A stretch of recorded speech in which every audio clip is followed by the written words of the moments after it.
Hi everybody, welcome to the fourth video on factorising in National 5, and in this video we're going to be looking at factorising trinomials.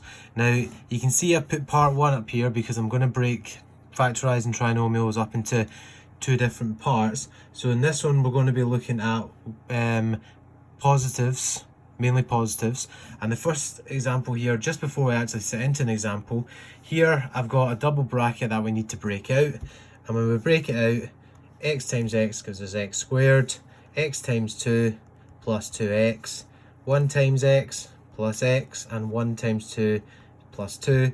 When we tidy up, we get x squared plus 3x plus 2. Now, that's not exactly what we're going to be doing in this video. What we're going to do in this video is, instead of going this way, we're actually going to be going back the way. So we need to kind of focus and think about our common factors and also our sums. So I'm going to take this example here that we did at the start, just showing which way we're going. We want to factorise x squared plus 3x plus 2. Now the final answer is going to be x plus 1 and x plus 2, so I'm going to use that as a quick reference here. What we need to do is, the best thing to focus on is these two bits here. So we've got the plus 2 and the plus 3. What we want is, we're trying to find two brackets with x's at the start and two numbers at the side here. Now, as we see from the video previously, we got this 2 here by multiplying this 1 and 2. So we need to find the factors of 2, or the products of 2, and we got this plus 3 in the centre by adding our numbers here, so we need to think of numbers that add to 3.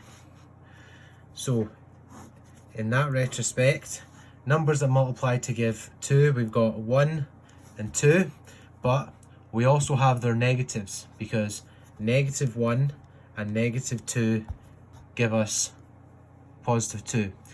And then we simply check which one of them's add up to give 3. So 1 add 2, yep, that does give 3. Negative 1 add negative 2, it doesn't give positive 3. So we're going to be using these two here. And so we just put them in, 1 and 2. It doesn't matter, since they're both positive, we put a couple of plus signs. And that's it. It's the same result as we had up the top here. Now, looking into another example, this time I'm not going to be using a reference key that we can go back to. So let's say we have x squared plus 6x plus 8. So once again, we want to find the product of that plus 8 and the sum for 6.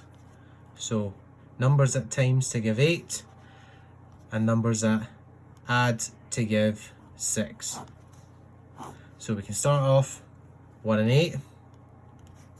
We can take their opposites, negative 1 and negative 8. We have 2 and 4, and also their negatives, negative 2, negative 4. And that's it. So there's no other factors that make 8. And then we check for our sum. So 1 add 8, it doesn't give 6.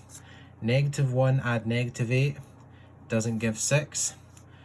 2 add 4, well, that does give 6. Negative 2 add negative 4 doesn't give positive 6, so these are the ones we're using.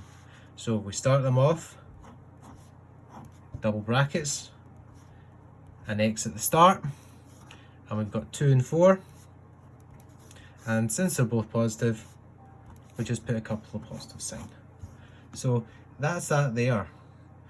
The thing you have to focus on is the product, or the factors, the pairs of factors of the end, including its sign, as well as the sum of what's in the centre, including its positive sign.